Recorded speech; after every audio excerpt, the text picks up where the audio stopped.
Welcome, ladies and gentlemen, to the BFNL Footy Show for another week. The home and away season done and dusted.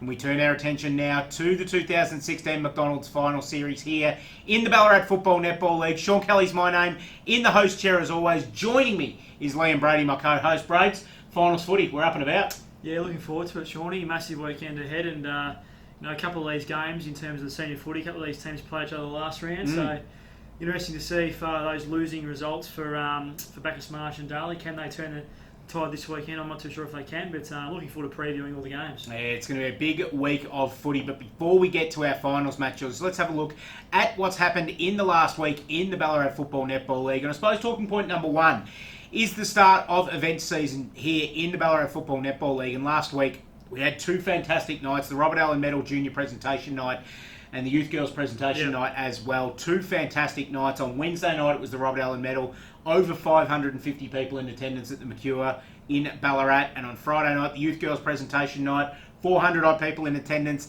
at Bray Raceway, the Ballarat District Trotting Club. Both fantastic nights.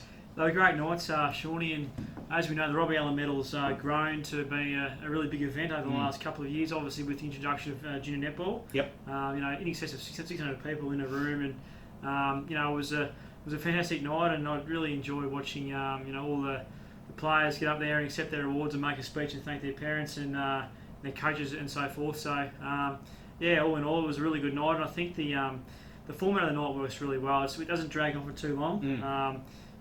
Each age group is really recognised in terms of the best and fairest awards. The Robbie Allen medals are presented in a sort of a quick fashion at the end. So the netball MVPs as well. Yeah, no mucking around. I think everyone was out of there by about 9:45. So all in all, a great night. Yeah, it was indeed. And then Friday night with the Youth Girls Night as well, another fantastic night. And congratulations to Lucy Garner, the best and fairest for the Youth Girls competition for season 2016. Absolutely. Lucy was certainly a worthy winner, mate. Yep. Look, I was actually impressed with how close each of the counts were. In previous years, we've seen runaway winners in some grades, but it just goes to show that there was no standouts this year. Great to see even counts that went right down to often the last card, which is great to see. Yeah, some fantastic events, nights in the bag. Another big one coming up, of course, the Henderson Medal Night, Monday the 12th of September at the Mercure here in Ballarat. Going to be another fantastic night. Start getting around your club secretaries for tickets to the night as well. And our guest speaker on that night, boy, oh boy, wowee, will we have a big guest speaker that night. The big BT himself's coming down, Brian Taylor. Yep, it'd be good to see BT there, and he's a bloody first-class commentator these days, isn't he, Shawnee? And he's a good playing career as well. So looking forward to hearing from BT on the night. I was going to say, a lot of young people only know him for his commentary career, but he did play some pretty good footy back in the day with Richmond and Collingwood as well. Yep. Did quite a few antics on the field as well. Yeah, there was a couple. We might see a couple of them on the night. We might see a bit of fish shaking and stuff like that. Get some video up and running on that. Moving along though, of course, junior finals, talking point number 2, starting last weekend across the Ballarat Football Netball League, out at Darley on the Saturday and at Lakers and at the Northern Oval on the Sunday. And once again, some really good days of footy, and just the crowds that come to these junior finals is fantastic to see. Yeah, it's when you've got junior kids playing footy, you get parents here, you get grandparents there. It's a family affair. So the crowds were great on the weekend, and some really close games. I think there was actually one draw. Yep. In one of the under 16 games on Sunday. So yeah, look, I know the conditions weren't fantastic. A bit of rain about on Sunday, but it didn't stop people from coming out into the elements to watch their whether it was their granddaughter or grandson or kids play in both footy and netball. So fantastic. Certainly was indeed. And talking point number 3, we're getting back onto the senior footy track, and what a fantastic end to the season it was. As we knew, there was 8 teams in contention for the final 6 spots leading into the last round. We didn't know where many of those teams would fit, and obviously Darley were in the box seat for the 6th spot, had to win to lock it away. Didn't look like that was going to happen for much of the day though. Sunbury had the jump on them and ended up winning it quite convincingly. All East Point needed to do was win then to make the finals, but they couldn't get it done. Sebastopol, a fantastic performance on their home deck, their 4th win for the year, and denying East Point the chance to play finals footy. Yeah, look, East Point, everyone thought they probably would win the game. Look, Sebastopol have had a really fantastic year, I think. To win 4 games and be really competitive in lots of other games against really good opposition. It's been the most pleasing thing for me. And I'm not too sure whether East Point may have just gone to this game thinking we'll win the game. I wasn't there, but take full credit to Sebastopol with the way they played. Yep. East Point, as we know, they had to win and they didn't win, so it opened the door for Darley to remain in that sixth position. Darley obviously didn't get the result they were looking for against Sunbury. They had a couple of key injuries too. I think Dane Greenwood might have done his hamstring as well for Darley. So will Darley get another opportunity now to play Sunbury this weekend and try and turn the tables? I don't think they can do that. Yep. But they play the game at Darley Park. It might help them a little bit, but I think Sunbury, it doesn't matter where they're going to play this game, Sunbury should be too strong. Yeah, it's going to be an interesting round. So let's have a look at it. The first week of the McDonald's final series here in the Ballarat Football Netball League. And it starts on Saturday at the Eastern Oval with qualifying final day. In the under 18 and a halves, it's Redan taking on East Point. It's the same in the reserves with Redan facing East Point. And then, Liam, the big senior game, the qualifying final, 1 versus 2, Lake Wendouree versus Bacchus Marsh.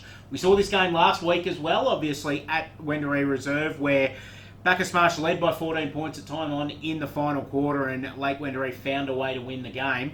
Interesting to see what psychological effect that will have on both these teams going into this week. Very close game, not much separated these two sides. This will be a ripper. Yeah, it'll be a great contest. I was at the game of the weekend between Lake Wendouree and Bacchus Marsh. Bacchus Marsh did a great job getting themselves back into the game. They were a couple of goals down in the first half. They had a really good third quarter, Bacchus Marsh, and led by a couple of goals at three-quarter time. And the first half of the last quarter, I thought Bacchus Marsh really controlled the game against the Breeze. Managed to get 3 goals up, but full credit to Lake Wendouree to come back and really pinch the game in the end. And it means that this weekend's game is now played at the Eastern Oval. So, I think it's shaping up to be a fantastic game this weekend. Interestingly, both sides, really wanted to win the game on the weekend. I shouldn't say interestingly, but both sides really wanted to win the game because they knew that they wanted to go into this weekend with a lot of confidence. I think that Bacchus Marsh will still go into this game with a lot of confidence because they know that they certainly can beat Lake Wendouree. Damien Cupido was well down on the weekend. We know the level of footy he can play. He was well held by Lane Buckwell at centre half back. So I think been one of the best players this season, Lane Buckwell. Has, really one of the stories of the year to come from really nowhere to probably really propel himself into contention for Team of the Year. Yeah, so I think we'll see a better game from Cupido this weekend. Will certainly help Bacchus Marsh's chances. But I think a big concern for Lake Wendouree is their ruck division. They haven't got a genuine ruckman. And I thought on the weekend they were beaten fairly and squarely at every contest, and it just gave the Bacchus Marsh midfielders first use of the footy. We know how strong the Lake Wendouree midfield is. Steve Clifton, Nick Peters, Ben Taylor, these sort of guys are quality players. But when Matty Burton's feeding his midfielders first, it makes it a bit different, doesn't it? So Gavin Webb, as the coach of Lake Wendouree, needs to certainly, I think, maybe possibly look at a few changes for this weekend with regards to the ruck division. I know they haven't got a lot of options that they can bring in, but just changing things up, maybe different personnel, different stages throughout the game might be the way to go. I know young Tanner Blackney-Noda played in the ruck on the weekend. Yeah, look, he's got a really good leap. He's just not. He hasn't got that physical presence that most ruckmen have. So I think that Bacchus Marsh can have a real advantage there. And Bacchus Marsh can win the game, but I think I'm going to tip Lake Wendouree. By less than a goal. I think it'll be a really close game. Lake Wendouree just. Yeah, it's going to be a very interesting day at the Eastern Oval on Saturday. The winner going straight through to a second semi-final and giving themselves 2 chances of playing in a grand final. The loser lives to fight another day. They'll play a first semi-final next weekend as well against the highest ranked winner from the past weekend. Correct, that's correct. So if second highest ranked winner, sorry. That's correct, second highest ranked winner. Yep. So if Sunbury happen to beat Darley, whoever wins out of Redan and North City will play the loser of Lake Wendouree and Bacchus Marsh. They will indeed, and you beautiful segue into the next games. First elimination final day at Darley Park on Saturday afternoon. In the under-18s, it's Bacchus Marsh taking on Melton. The reserves is Sunbury versus Melton, and the seniors is Sunbury versus Darley. All Eastern Bloc teams in action at an Eastern Bloc venue. It's going to be a fantastic game of footy all throughout all 3 grades. And that senior game, Sunbury versus Darley, I reckon it takes on a little bit more perspective given the games at Darley Park. Obviously, Sunbury won very well against Darley last weekend at Sunbury. Darley might give themselves a bit of a chance with the familiarity of their home ground. Yeah, I think people may read that into the game, but I just think that Sunbury will be far too strong here. I think they're playing good football at the moment. Wouldn't matter where this game is played, I don't think. I just think Sunbury have, have really been building for this finals campaign, thoroughly deserve that 3rd position. And Darley, certainly had to rely on other results to go their way, finishing 6th position.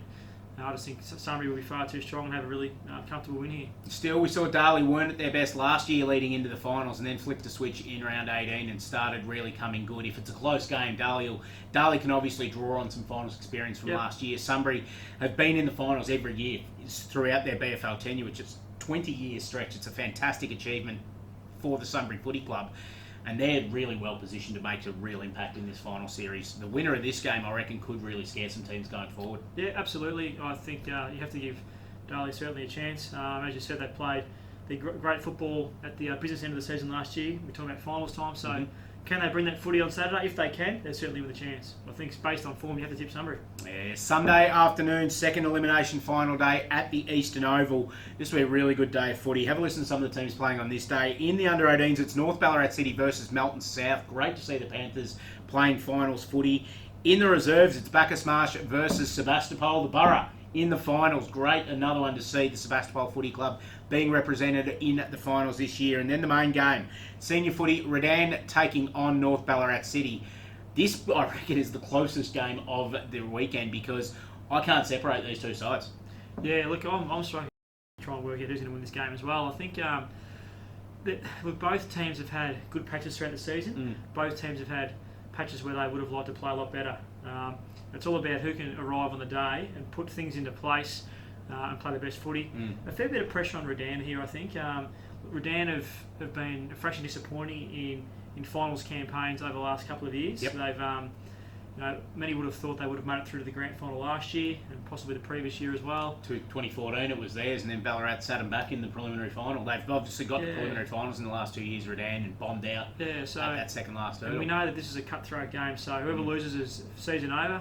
I'm going to tip Redan. I just think that they can turn the tables a little bit on what's happened over the last couple of years and get a result for Eamon Gill. Gilly will be desperate to get the win.